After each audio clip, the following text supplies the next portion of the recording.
নমস্কার, কেমন আছেন সবাই? এখন বাজছে প্রায় সন্ধে 7:30। এইমাত্র বাজার করে এলাম। আজকে বাজারে যা কিনেছি সেগুলি দেখতেই পাচ্ছেন।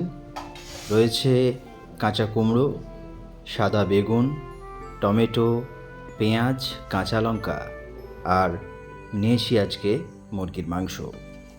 মুরগির মাংসগুলি ভালো করে ধুয়ে জল ঝরিয়ে তাতে লবণ, সর্ষের তেল, লঙ্কা গুঁড়ো, হলুদ গুঁড়ো এবং ধনে গুঁড়ো একসাথে মাখিয়ে অনেকক্ষণ রেখে দেব। টানা কয়েকদিনের বৃষ্টির পর আজ আকাশ অনেকটাই শান্ত আর ওয়েদারটাও হালকা ঠান্ডা। এই ওয়েদারে ঝাল ঝাল একটু মাংস খাওয়া যেতেই পারে।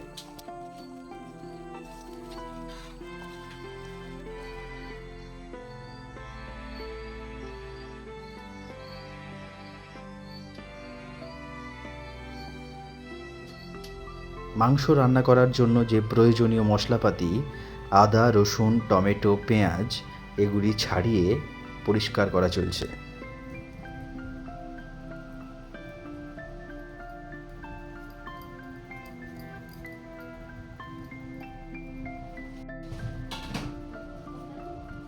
একদিকে মাংসের মশলাপাতি জোগাড় হচ্ছে আর অন্যদিকে রুটি সেঁকা চলছে কাঠের আগুনে।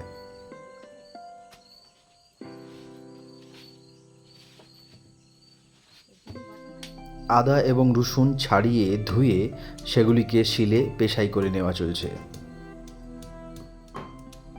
এই আধুনিক যুগে আদা এবং রসুন একসাথে মিক্সচারে দিয়ে দিলেই সেটা পেস্ট হয়ে যায়, কিন্তু এই শিলনোড়ার মধ্যে যে একটা ঐতিহ্য রয়েছে সেটা দেখতে খুব ভালো লাগে এবং মনে হয় এর স্বাদটাও যেন দ্বিগুণ।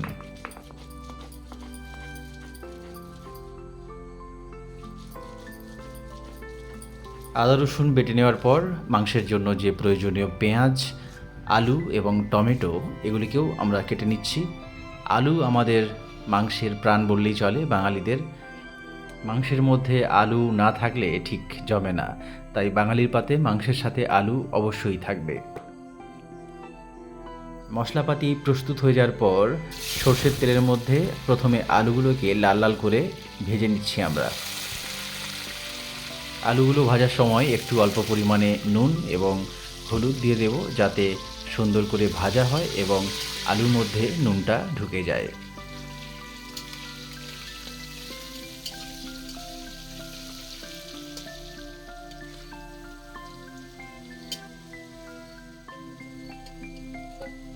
আলুগুলি যখন অল্প লাল লাল করে ভাজা হবে তখন আলুগুলিকে তুলে নেব এবং সবশেষে মাংস যখন কষা হয়ে যাবে তখন এই আলুগুলি মাংসের মধ্যে দিয়ে দেব।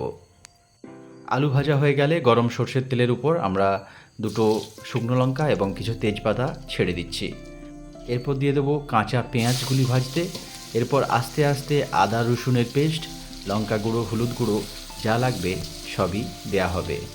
আপনারা সকলেই এই রান্না বানাতে জানেন, আমি কোনোভাবেই আপনাদেরকে শেখাতে চাইছি না, শুধুমাত্র আপনাদের কাছে এই মজার রান্না, এই সুন্দর রান্নার যে কৌশল সেটি আপনাদের সাথে শেয়ার করে দিচ্ছি। আমার মনে হয় রান্নাটাও একটা শিল্প, আর এই শিল্পকর্ম তো আমাদের গ্রামীণ বা শহরে মহিলারা ওনারা ভালোভাবেই পালন করেন, কিন্তু ছেলেরাও অনেকেই রান্না করতে ভালোবাসেন, রান্না দেখতে ভালোবাসেন। আর আজকাল প্রচুর ভিডিও দেখতে পাওয়া যায় রান্নার। আমার তো খুব ভালোই লাগে। রান্নার ভিডিও দেখলে যেমন আনন্দ পাওয়া যায় তেমনি খিদেও পায়। তাই আসুন আমরা সবাই মিলে রান্নাটা উপভোগ করি।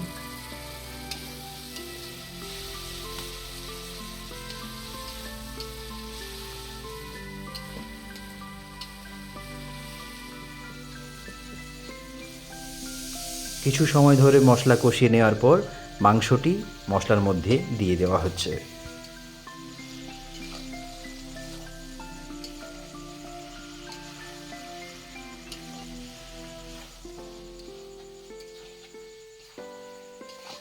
এবার এই মাংসটিকে অনেকক্ষণ ধরে কষতে হবে, যতক্ষণ না পর্যন্ত এর মধ্য থেকে জল সমস্ত বেরিয়ে আসছে।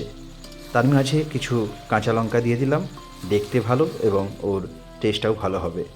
মাংস যখন প্রায় কষা হয়ে যাবে তখন যে আগে থেকে আলুগুলো ভেজে রেখেছিলাম সেই আলুগুলিও ওর মধ্যে দিয়ে দেব।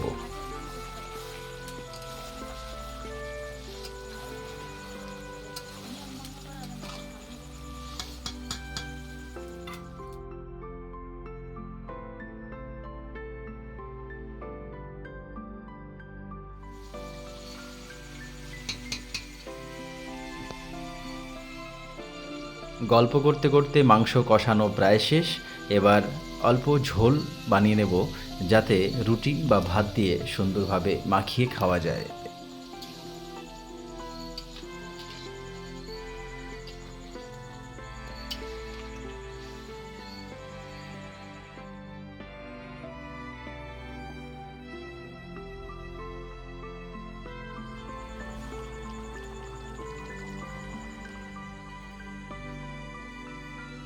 মাংস রান্না আমাদের কমপ্লিট। এবার খাওয়ার পালা। যদিও বা রুটি হয়েছে, তবে আমার গরম গরম মাংসের সাথে ভাতটাই বেশি ভালো লাগে, তাই মাংস দিয়ে আজকে ভাত খাবো।